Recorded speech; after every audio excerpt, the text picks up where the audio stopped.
Male gamete है मतलब नर गेमीट है उसको कहते हैं शुक्राणु, और जो मादा गेमीट है उसको क्या कहेंगे, ओवम या इग्स कहते हैं। ये दो चीज है। अब ध्यान दीजिएगा कि एक क्या है, नर है, नर है, एक क्या है, मादा है। इन दोनों का गेमीट क्या होगा, जब आपस में फ्यूज करता है तब क्या बनेगा, जायगोट बनता है। क्या बनता है, जायगोट बनता है, और यही जायगोट क्या बनेगा, बाद में जाके बेबी बनता है। तो नर और मादा का गेमीट जो फ्यूज हो रहा है उसको कहते हैं फर्टिलाइजेशन।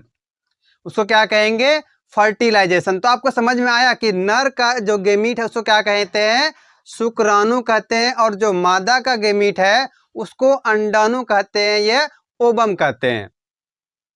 तो जब क्या होगा, अंडाणु मतलब अंडा जो ईग है, ईग और स्पर्म दोनों का क्या होगा, फ्यूज करेगा, दोनों मिलेगा, तो उसी को हम लोग कहते हैं लैंगिक जनन। तो मनुष्य में लैंगिक जनन ऐसे होता है। उसके बाद अगर बात करें कि ये जो फर्टिलाइजेशन हुआ कहाँ पे होता है, फीमेल बॉडी में होता है। फीमेल बॉडी में मतलब मादा बॉडी में होगा, उसके पास क्या मादा जनन तंत्र पाया जाता है। आइए देखते हैं कि मानव में लैंगिक जनन। मानव में लैंगिक जनन वो प्रक्रिया है जिसमें नर जनन कोशिका और मादा जनन कोशिका के संलयन से जीव का निर्माण होगा। किसके संलयन से, जो कि नर था और मादा था, दोनों का गेमीट बना और दोनों फ्यूज किया, उसी को कहते हैं मानव में लैंगिक जनन। जो मानव का कोशिका था उसको क्या कर दिए, शुक्राणु बोलते हैं, और जो मादा का कोशिका था उसको कहते हैं इग या फिर ओवम कहते हैं। भैया अब आगे चलें, सबसे पहले बात करते हैं पुरुष जनन तंत्र की। पुरुष जनन तंत्र या फिर male reproductive system. Male reproductive system, इसमें क्या होता है कि सबसे पहले यह सबसे बड़ा काम करता है, स्पर्म का फॉर्मेशन करता है। यह क्या बनाता है, स्पर्म, यह शुक्राणु बनाता है। और इसके साथ साथ जो कि हम लोग जैसे जो लड़का है उसको क्या दाढ़ी मूंछ आता है, वह किसके कारण से आ रहा है, टेस्टोस्टेरोन हार्मोन के कारण। तो ये इसका दो बड़ा काम है मेल जनन तंत्र का, कि ये एक क्या कर, सबसे पहला काम क्या करता है, स्पर्म को बनाता है, और दूसरा क्या करेगा, ये टेस्टोस्टेरोन हार्मोन का स्रावन भी करता है। तो मेल जनन तंत्र में क्या है कि ये शुक्राणु को बनाता है और साथ ही साथ क्या बनाता है, हार्मोन्स का भी स्रावन करता है। कौन सा हार्मोन है, वो टेस्टोस्टेरोन हार्मोन है। और यही टेस्टोस्टेरोन हार्मोन है जो कि लड़कों में दाढ़ी और मूंछ आता है। अगर ये रिलीज नहीं होगा तो क्या, दाढ़ी मूंछ नहीं आएगा। भैया ये जो शुक्राणु बना ये कहाँ पे बनता है, ये जो शुक्राणु बन रहा है ये कहाँ पे बनता है, ये बनता है टेस्टिस में। ये हिंदी में इसको कहते हैं विष्ण। टेस्टिस में ये क्या बनता है, स्पर्म बनता है। भैया स्पर्म कितना बड़ा होगा, ये बहुत छोटा होता है, एकदम माइक्रोस्कोपिक का माइक्रोस्कोपिक होता है। स्पर्म जो है ये बहुत छोटा है, माइक्रोस्कोपिक होता है, इसको हम लोग खुली आंख से नहीं देख सकते हैं। अब ध्यान दीजिएगा, शुक्राणु कहाँ पे बन रहा है भैया, शुक्राणु कहाँ पे बन रहा है, वो बन रहा है टेस्टिस में। तो टेस्टिस में क्या है, टेस्टिस में रहता है, उसके पास सेमनीफेरस ट्यूब्यूल्स पाए जाते हैं, और सेमनीफेरस ट्यूब्यूल्स क्या करेगा, शुक्राणु का फॉर्मेशन करता है। और शुक्राणु का जो फॉर्मेशन होता है, जो शुक्राणु बनता है, इस प्रोसेस को कहते हैं स्पर्मेटोजिनेसिस।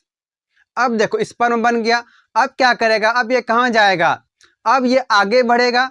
तो अभी तक क्या हो रहा है, सिर्फ टेस्टिस में वो बना, कहाँ पे बना, टेस्टिस में बना, और टेस्टिस में बनने के बाद वो चला जाता है भास डिफरेंस में। कहाँ जाएगा ये, भास डिफरेंस में। और भास डिफरेंस में ये टेम्पोररी स्टोरेज है, कुछ समय के लिए यहाँ रुकता है, और ये क्या होगा, मेच्योर भी होता है। उसके बाद जब ये भास डिफरेंस से आगे बढ़ेगा तो रास्ते में उसको क्या मिलता है, बहुत सारा ग्लैंड मिलेगा। ये ग्लैंड क्या करता है कि अलग अलग तरह का तरल पदार्थ मतलब जो फ्लूइड है उसका रिलीज करता है। अलग अलग तरह का क्या करेगा, फ्लूइड रिलीज कर, जैसे क्या कि इसको फ्रुक्टोज देगा एनर्जी के लिए, प्रोटेक्शन के लिए, सब चीज क्या करता है कि पूरा का पूरा प्रोसेस करते हुए धीरे धीरे धीरे धीरे ये आगे बढ़ता है। जब ग्लैंड रास्ते में आया उसके बाद क्या होगा, इसके पास अब क्या हो गया, स्पर्म प्लस फ्लूइड। स्पर्म था पहले कहाँ बना था, टेस्टिस में, और रास्ते में उसको क्या मिल गया, फ्लूइड मिला मतलब पानी के तरह तरल पदार्थ मिला है। अब दोनों मिलके क्या कहलाएगा, वह दोनों मिलके क्या कहलाता है, अब उसको कहते हैं सीमन। और सीमन ही क्या होगा, पेनिस के थ्रू बाहर हो जाएगा। ये सीमन आ जाएगा यूरेथ्रा में, और यूरेथ्रा से क्या होगा, पेनिस तक आएगा, और ये पेनिस तक इसके बाद कहाँ चला जाएगा, फीमेल के बॉडी में भेज देगा। तो ये पूरा कहानी था नर जनन तंत्र का, ये फिर मेल रिप्रोडक्टिव सिस्टम का। पहले क्या मेल रिप्रोडक्टिव में क्या था कि इसमें क्या टेस्टिस में स्पर्म बना, और स्पर्म बनने के बाद ग्लैंड्स के होते होते यूरेथ्रा के थ्रू व पेनिस के थ्रू फीमेल बॉडी में चला जाएगा। अब दूसरा आते हैं स्त्री जनन तंत्र। स्त्री जनन तंत्र का मेन काम क्या है, ईक का रिलीज करना, ईक का फॉर्मेशन करना। मतलब क्या कि जो फीमेल का गेमीट है, फीमेल गेमीट है, उसका नाम क्या है, ओबम। ये ओबम का रिलीज करता है।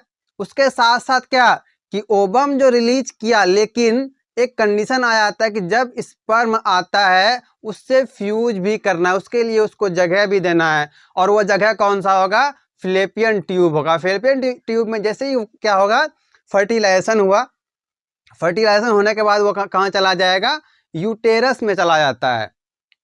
और यूटेरस में क्या होगा, वहाँ जाके चिपक जाएगा, और वहीं पे उसको अम्बिलिकल कॉर्ड मिलता है। अभी सारा चीज समझ में आ जाएगा आपको। क्या है स्त्री जनन तंत्र, ये क्या करता है, अंडाणु ये उसको कहते हैं ओबम का रिलीज करता है, ओबम को बनाता है।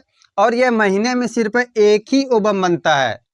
जैसे कि फीमेल में 2 ओवरी पाया जाता है कितना है ओवरी, 2 ओवरी, एक लेफ्ट साइड दूसरा राइट साइड। जैसे कि एक डायग्राम बनाते हैं कि ये मान लो क्या है, ये ओवरी है, इन दोनों साइड में एक फिंगर लाइक स्ट्रक्चर होता है जिसको फिम्ब्राई कहते हैं।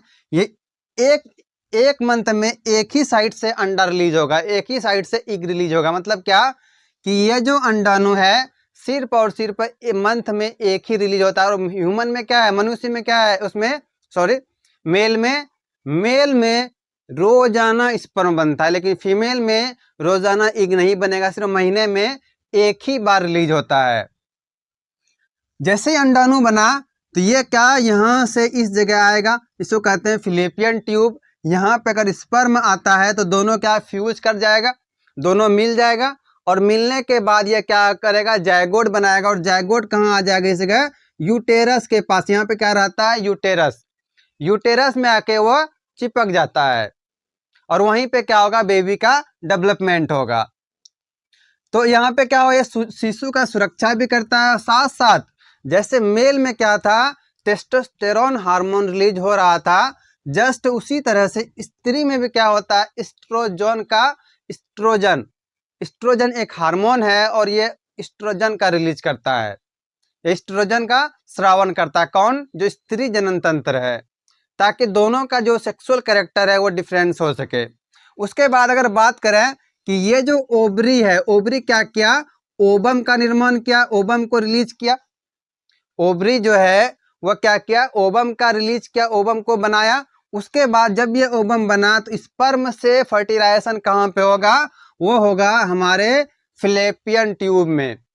फैलोपियन ट्यूब में कैसे होगा कि ये ओबम कहाँ चला आता है, फैलोपियन ट्यूब में आएगा, और जब यहाँ पे स्पर्म आएगा तो दोनों फ्यूज कर जाता है। उसके बाद जब फ्यूज करेगा तो ये कहाँ चला जाएगा, यूटेरस के पास जाएगा, और वो उसके